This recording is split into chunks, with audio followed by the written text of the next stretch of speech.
Now, last week we heard that lecturers and staff at the University of Northampton have voted to take strike action over pay and work conditions. Members of the University and College Union have now decided what their action will look like. The UCU is demanding a £2,500 pay increase for all staff, an end to race, gender and disability pay injustice, a framework to eliminate 0 hours and other casualised contracts, and meaningful action to tackle unmanageable workloads. Well, Nick Cartwright is Senior Lecturer at the University of Northampton and Branch Chair of the University and College Union, and Deborah Mattock is the University's Executive Director of Human Resources, Marketing and International Relations, and both join us this afternoon. Thank you for joining us, both of you. We just really want to hear both sides of this story. Nick, I'll start with you. Remind us again what this is about.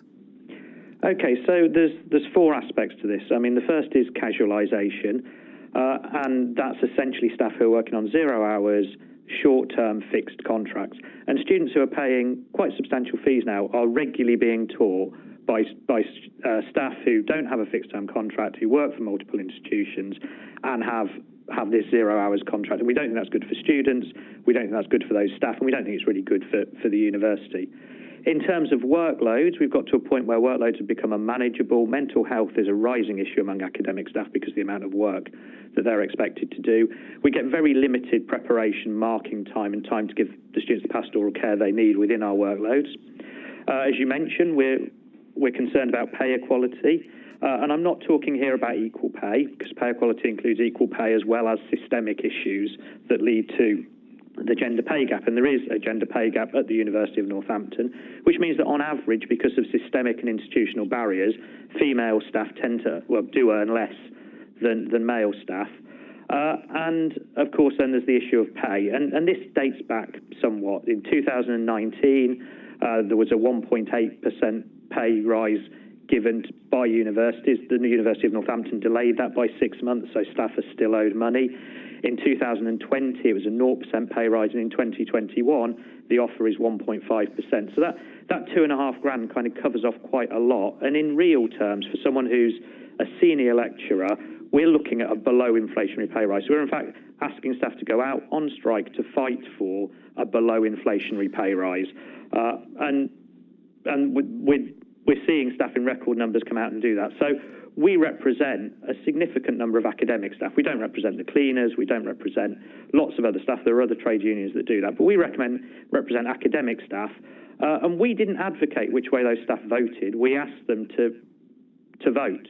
And they voted in record numbers, and 89.7% of them voted for industrial action on this issue. So without guidance or direction from us, that gives you the strength of feeling we've got at the university. OK, thank you. And how many people is that then that will be going on strike and taking strike action? Well, how many people at the University of Northampton? We represent all academic staff at the University of Northampton. In fact, our membership has grown quite dramatically since this vote came in. We've got people coming up and asking if they can join because they can see what we're doing. So we've got people joining the union to take part in strike action, which is... But how many people, Nick? How many people will be striking? We have nearly over 260 members now. I would expect all of those to come out because we have a democratic mandate and we all agree to be bound by democratic decisions of the institutions we're part of. Other staff are legally entitled to join us and come out. And that is a significant number of staff, particularly if we think about the number of staff that are on permanent fixed-term contracts. That number of staff is a majority, I would suggest. OK. Deborah Mattock, quite a lot of things to unpick there, including, well, the key one obviously being about pay. Tell us where the university stands on these issues. Yeah, I think the first thing I want to say is that universities in their very nature, they are people businesses, and our staff and our students are so important to us. And our staff have been absolutely brilliant, as have our students, during the pandemic. And people might even remember that in March this year, we also had a cyber attack. So we have worked brilliantly with our staff, with our unions, with our students, and we have got through a really bumpy year. So, of course, it is so disappointing that we have had this mandate for strike action at the university. Now, it's interesting there that you were pressing Nick on numbers. When the mandate strike action was taken, UCU actually had 252 members. of those, it was 72 that came forward and said yes to strike action. So bearing in mind that at the university, we have around 2,000 staff, it is such a tiny percentage of staff that have come out and said that they want to go out.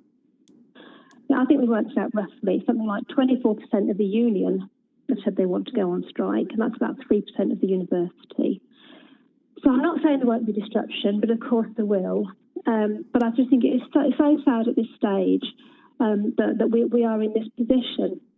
Of course, what I think is really important to make clear is that this is a national dispute. Okay, we talk to our unions all the time. I mean, Nick knows we've got a meeting on Monday, we've got a meeting on Tuesday next week. We talk about issues all the time. But this, we can't solve round that table what's going on at a national level. But can I just ask you a question, Deborah? It's true, though, isn't it, that the university dictates how much staff get paid, don't they? Even though it is as you say, this is universities across the country. It's not. Well, no. We work through national bargaining, so we've signed up to national bargaining. So whatever's struck at national level is what the universities will enforce. Now, we have an offer on the table. Well, we've actually already implemented it. The 1.5 pay rise was implemented in August. Now, the other thing to bear in mind is we have 2 pay rises at the university, and also we have an incremental point system, and they're not very common anymore across the sector, but we still have them. So you will go up a point on the anniversary of the year that you started at the university, and that's 3%. So 48% of academics this year have had a 4.5% pay increase. It is at the end of affordability. So I can't sit around the table tomorrow and say to Nick and go, okay, guys, well, let's give you some more, because this is a national position. Interestingly, across the sector, there are 146 universities involved in national negotiating, and of those, only 54 got the mandate for strike action. At Northampton, when the results came in, it was so close. I think it was, if 1 or 2 people had voted differently, we wouldn't be having this conversation. But that's how they voted, and we completely respect that. And the action will go ahead.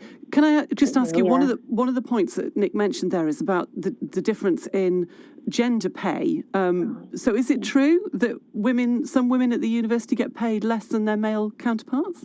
Absolutely not. And Nick knows that's not true as well, because we actually wrote an article about it when we were looking at this. No, the university absolutely pays equal pay, and I think people get confused between equal pay and a gender pay gap. But I can absolutely guarantee, and it's on our website, you can look at the data there, the university is an equal pay employee. We do pay equal work of equal service. So a female, a senior lecturer, as Nick is, will be paid the same. A male executive director like me will be paid the same. We absolutely honour equal pay. Nick, tell me about the action then that the UCU have decided on. So UCU have decided nationally on 3 days of strike action beginning on the 1st of December, and that will be followed then by action short of a strike, which at the moment is simply just as essentially working to our contracts. There's nothing more dramatic than that. We will just be working the hours that we're employed, doing the job we're paid to do. And I think that will actually be quite impactful, because I think people will see how much work is done in evenings, in weekends, outside of our contracts and out of goodwill. And hopefully then the organisation that Deborah talked about will come back to the table, because it's been 10 days since the ballot, and UCU have refused to come back. That's the organisation that represents the employers, to come back to the table and negotiate with us. And it will be interesting to see, as Deborah's tried really hard to make this a national debate, to hear what the university has done to try and make that negotiation happen. And yes, whilst pay is a national issue, casualisation is something that could be addressed locally. Workloads are something that we negotiate locally, and in fact we've been asking for a working group on workloads now for over a year. And the pay equality that we talked about is also a local issue. And whilst Deborah is right, we have equal pay for work of equal value at Northampton, we have a dramatic gap between what the average female employee and the average male employee earns. And there are also gaps in relation to disability, in relation to ethnicity. So it may be that there's something that's equal there, but there's certainly not anything that looks like equality to me. And that's what's really upset our members. And to keep banding around this 2,000 number is just disingenuous. If you talk about 2,000 employees, you're including all of the cleaners, the ground staff, the professional services staff, who are all brilliant, but they're not academic staff who are allowed to be a member of our union or who we represent. They've got their own unions and their own issues. Okay. If you really break it down to the staff who are allowed to be members of our unions, we have a significant number of staff who have voted. In a return where we got more than 50% of those staff to return their ballot papers, which is way more than the number that have ever voted in a general election or any other election. These are all set by a Tory government that intended to make strike action impossible, and we've beaten them. That shows the level of disquiet that there is at the University of Northampton. Let me ask you, Nick, about the 3 days, though. That is going to impact on the students at the university who've had a very difficult couple of years. A lot will have exams, I think, at this time of year in the run-up to Christmas. So strike action is going to be particularly disruptful for them, again, when they're only just getting back to normal life in their university life anyway, aren't they? There is going to be disruption caused by the strike action, although assessments are not until the new year.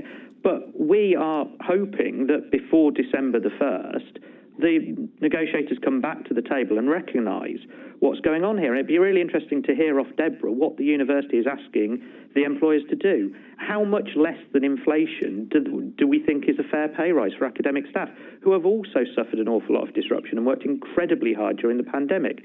We're going out in defence of a pay rise that actually, in real terms, is a pay cut. That's what we're asking people to do. We recognise the realities, but to ask us to year on year take less money for doing the same job is unfair, and it does not benefit the students to learn in a highly casualised environment where staff are on essentially sports contracts, 0 hours contracts, where there's a mental health crisis because their staff are, the people who are teaching them are overworked. So in the long term, this is the interest of our students, and that's why the National Union of Students have come out unequivocally in support of this.